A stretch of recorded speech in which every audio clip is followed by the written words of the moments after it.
Assalamualaikum. Waalaikumsalam warahmatullahi wabarakatuh. Waalaikumsalam warahmatullahi wabarakatuh. Yanti, mana Yanti? Hadir? Hadir, Bu. Wina? Hadir, Bu. Wina mana Wina? Hadir, Bu, hadir. Oke. Oke, sehat semua kan? Allahu Akbar. Alhamdulillah sehat. Oke, berarti hari ini nampaknya semangat kita untuk belajar di pertemuan kita yang ke-9 hari ini ya.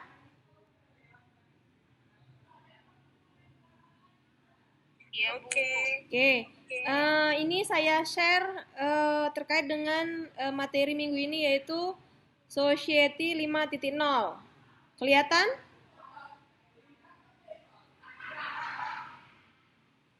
Kelihatan, Bu. Oke. Wina, kelihatan Wina?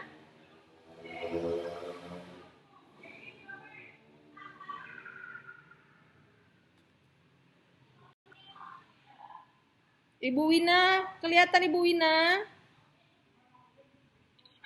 Ya, kelihatan. Oke. Jadi sebelum kita lanjut, kita diskusi sedikit terkait dengan Society 5.0. Mungkin sebelum saya memaparkan hari ini tentang Society 5.0, kalau boleh saya bertanya dulu kira-kira ke Ibu Wina. Bu Wina, kira-kira apa itu Society 5.0, Bu Wina? Dalam pemandangan Ibu, kira-kira masyarakat 5.0 itu apa, Ibu?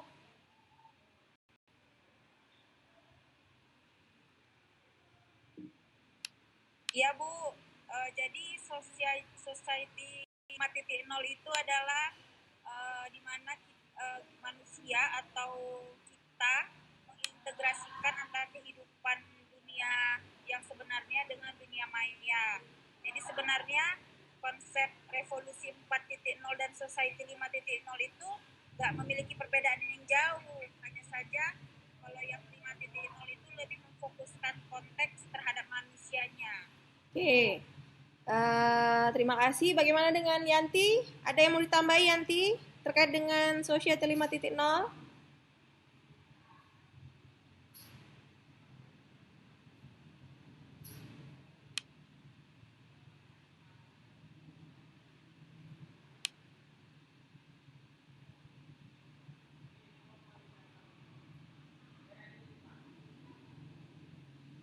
Halo? Yanti? Iya, Bu. Kira-kira menurut Yanti gimana pendapatnya Wina?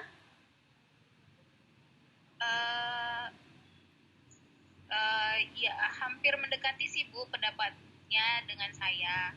Tapi kalau saya sih lebih berpendapat kalau Society 5.0 itu adalah kemampuan masyarakat dalam membentuk dirinya untuk menghadapi era disrupsi dengan adanya 4.0 gitu. Oke. Jadi ketika semakin pesatnya 4.0, industri 4.0 itu harus dibarengi dengan kemampuan masyarakatnya. Nah, mungkin itulah yang dikenal dengan Society 5.0. Oke, terima kasih buat Wina dan Yanti. Jadi kedua jawaban kalian tadi sudah cukup tepat, sehingga kalau digabungkan lagi menjadi dapat poinnya bahwa Society 5.0 itu secara simpel kita artikan sebagai masyarakat yang pintar dan cerdas. Jadi kita masuk ke materinya, bahwa sebenarnya konsep Society 5.0 ini dia muncul pertama kali tahun 2015 di Jepang.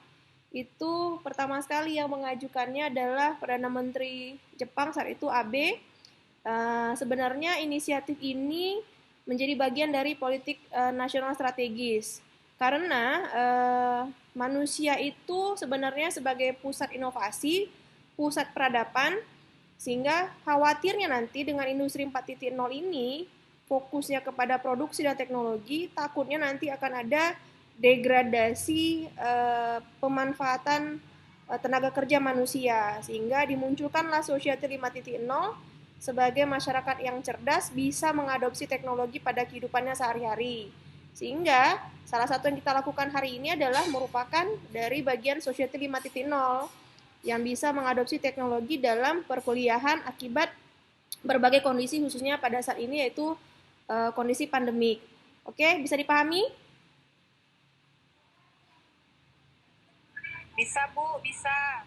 Yanti, ada yang mau ditanyakan? Belum Bu, sampai sini. Lanjut Bu. Oke, next. Kita santai aja ya. Oke. Santai kan Bu ini. Oke. Iya Bu. Jadi sejarahnya begini, kita masuk ke histori. Jadi yang pertama sekali manusia itu sebagai pusat peradaban. Manusia itu menjadi bagian penting dari penciptaan peradaban. Nah, teknologi itu merupakan bagian dari peradaban sehingga merupakan salah satu kebutuhan manusia juga dan merupakan bagian dari perubahan peradaban. Sehingga balik tadi yang seperti saya sebutkan bahwa konsep Society 5.0 itu mengantisipasi adanya degradasi peran manusia oleh teknologi. Khawatirnya nanti seluruh manusia digantikan oleh robotik. Oke, kita masuk ke berikutnya. Kaitan dengan timeline, di sini ada beberapa peran Society 5.0.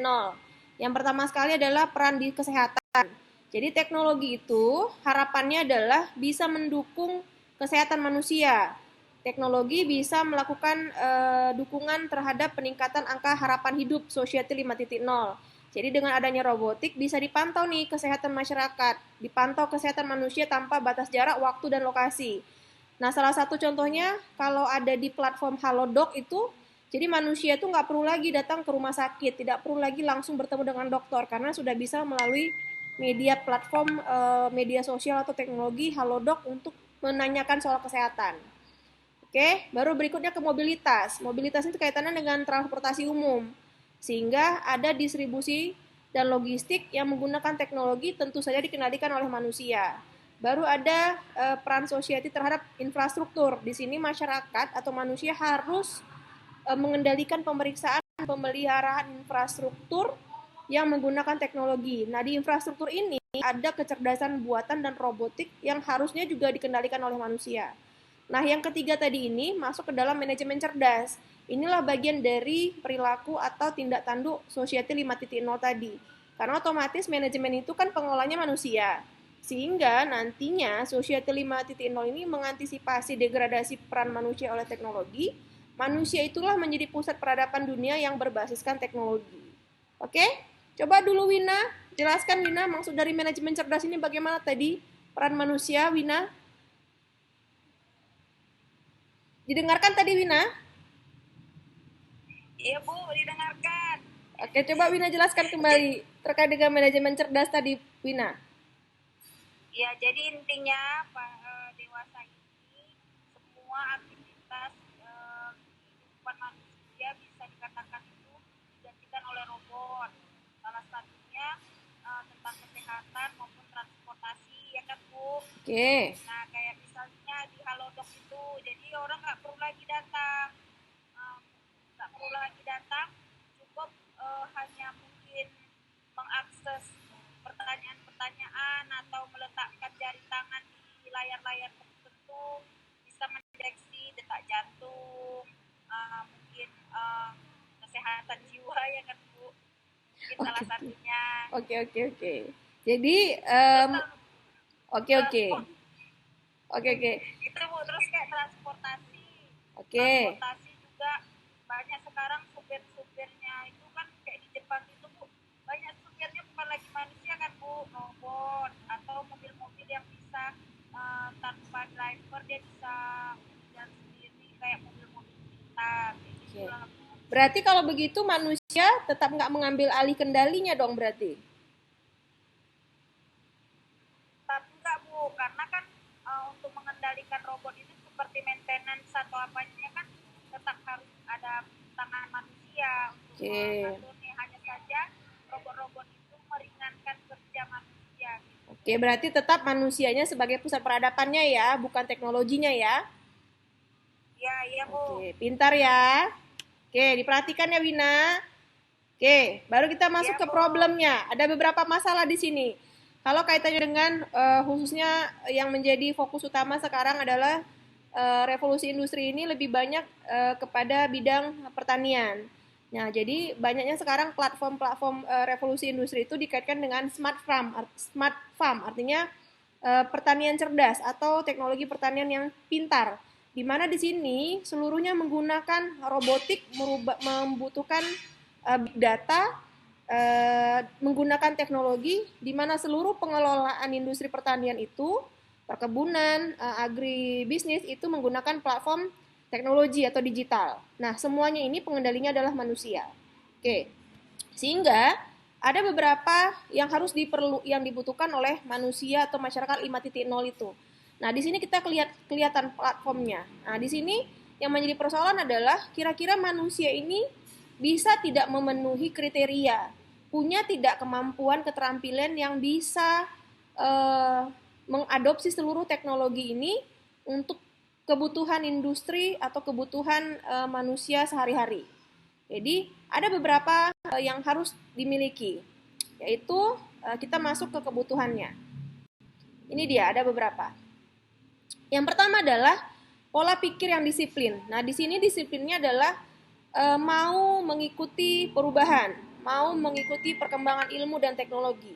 Kemudian, setelah mengikuti perubahan, mengikuti perkembangan teknologi, masuk ke pola pikir sintesis, artinya kemampuan pola pikir untuk menganalisa, kemampuan pola pikir untuk menemukan persoalan, dan setelah ditemukan persoalan, tentu bisa dilakukan pencarian solusi. Nah, setelah ditemukan solusi, masuklah ke creating mind. Di sini creating mind adalah adanya pemikiran-pemikiran yang bisa menciptakan inovasi, berkreativitas untuk memecahkan masalah tadi. Nah, terakhir itu masuk ke respectful mind. Di sini adalah pola pikir yang bertanggung jawab. Setelah kita mampu menciptakan, kita mampu berkreativitas, mampu berinovasi, kita harus bertanggung jawab, menghargai perubahan tadi. Nah, masuk menghargai tadi itu merupakan bagian dari ethical mind. Jadi yang kelima ini merupakan kebutuhan yang harus dimiliki oleh Society 5.0. Itulah dia poin dasarnya. Oke, sampai sini paham? Yanti paham, Yanti? Paham, Bu. Paham, Bu. Oke. Kalau kira-kira ada yang nggak dipahami, langsung aja interupsi ya. Iya, Bu. Oke. Oke, nggak ngantuk kan? Belum ngantuk? Ngantuk, Bu. Oke, di sini lagi ada tujuannya beberapa. Nah, beberapa penelitian menambahkan keterampilan yang dibutuhkan adalah yang pertama, adanya tujuan yang jelas, adanya keahlian yang relevan dengan bidang industri yang digeluti. Kemudian ada saling percaya, kemudian ada komitmen sampai dengan dukungan internal dan eksternal. Nah, semuanya di sini artinya adalah manusia yang megang kendali, bukan lagi harus teknologi atau robotik yang mengendalikan. Oke? Oke, Bu. Oke, kita masuk ke conclusion. Kesimpulannya, yang pertama adalah integrasi teknologi dan masyarakat itu sangat penting. Yang kedua, masyarakat 5.0 itu sebagai strategi penetralisir dalam perkembangan teknologi. Yang ketiga, Society 5.0 itu adalah upaya untuk mengendalikan perkembangan teknologi. Jadi teknologi yang semakin luas, industri yang semakin besar, kebutuhan manusia yang semakin besar, harus ada Society 5.0 sebagai masyarakat yang cerdas yang bisa mengendalikan semua perubahan itu. Nah, intinya tujuannya adalah menciptakan vitalitas, menciptakan kualitas hidup yang sangat baik, dan akhirnya seluruhnya ada menciptakan kenyamanan dan kesejahteraan bersama. Oke? Sampai di sini bisa? Ya, Bu. Oke. Sekarang saya minta nantinya setelah kita diskusi ini. Bisa. Oke, saya minta di sini kalian nanti mencari kasus terkait dengan kondisi kritikal yang kita hadapi saat ini menghadapi peluang masyarakat 5.0 tadi. Jadi cari berbagai platform kasus di dalam masyarakat kira-kira yang menjadi tantangan atau peluang untuk mencapai 5.0 di Indonesia. Boleh?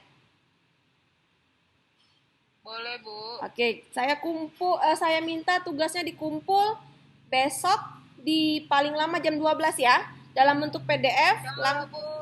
Janganlah, lah Bu, sore lah Bu. Sorenya jam berapa? Masak dulu.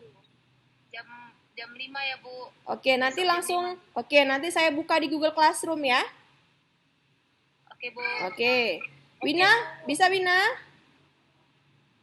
Bisa Bu. Oke. Mau nanya boleh Bu? Iya, apa itu? Silakan. Bu, kan ada efeknya Bu pasti Bu. Setiap namanya perubahan kan pasti ada efek Bu. Oke. Kan? Jadi Bu, misalnya kan studi kasusnya ada orang misalnya kayak sekarang ini apa namanya untuk memantau itu kayak kita ada alat drone itu kan Bu yang kayak robot. Nah tapi kan itu efeknya buat orang jadi malas Bu. Nah itu kayak mana pula Bu? Oke, tapi sudah balik tadi ke Society 5.0, masyarakat yang cerdas. Yang bisa mengadopsi itu adalah masyarakat yang tidak malas. Jadi dia memanfaatkan teknologi bukan untuk malas, tapi untuk perkembangan, untuk mencapai kehidupan yang lebih baik, bukan karena malasnya. Tentu saja kalau orang malas itu tidak bisa menggunakan teknologi. Jadi sesuai dengan kebutuhan tadi ada critical mind, ada ada beberapa pola pikir yang dimiliki itu Ethical mind Bu, ethical mind. critical mind itu harus bisa dimiliki dan itu tidak bisa dimiliki oleh orang-orang yang malas supaya bisa menjadi society 5.0. Bisa Wina? Oh mau kasih pendapat Bu? Oh boleh silakan. Menjawab pertanyaan tadi ya Bu dari Bu Wina tadi gitu. Itulah makanya dimunculkan Society 5.0 Bu menurut saya Bu, di mana tadi poin 4 dan poin 5 tadi loh Bu. Iya. Tadi Bu poin 4.5 tadi Bu, poin 4 tadi critical mind sama poin kelima itu ethical mind kan Bu. Iya, iya. Jadi critical mind dan ethical mind itu yang tidak dimiliki oleh industri 4.0 yang berbasis respectful mind sama ethical mind ya kan Bu. Oke. Itu yang nggak bisa dimiliki oleh robotik itu sehingga dibutuhkanlah masyarakat yang memiliki dua poin utama itu respect sama ethical. Sehingga ketika masyarakat punya poin itu dia bisa mengendalikan teknologi itu Bu, mulai dari AI dan seterusnya itu. Oke, very good Yanti, terima kasih banyak. Ya, jadi betul. Jadi artinya robot-robot itu tidak punya yang 4 dan 5 tadi itu, pola pikir yang keempat dan kelima, sehingga manusia lah yang menjadi pengendalinya. Oke, Wina, bisa paham? Tidur dia rasa, Bu. Bisa. Ya, Bu, paham. Oke. Jadi saya tunggu tugasnya besok di Google Classroom paling lama jam 5 ya. Oke, Bu. Oke. Iya, Bu. Terima kasih untuk hari ini. Terima kasih untuk tetap semangat. Mohon waktu segala. Di absen, Bu. Udah di absen. Oke, tugasnya kayak mana, Bu? Tulis tangan, ketik komputer atau kayak mana? Diketik lah Yanti, kan sudah zaman teknologi. Dibuat dalam bentuk PDF kayak biasa loh. Oh iya, Bu. Oke. Terima kasih ya. Mohon maaf segala kekurangan. Salam sama keluarga. Assalamualaikum warahmatullahi wabarakatuh. Keluarga, Bu. Waalaikumsalam warahmatullahi wabarakatuh.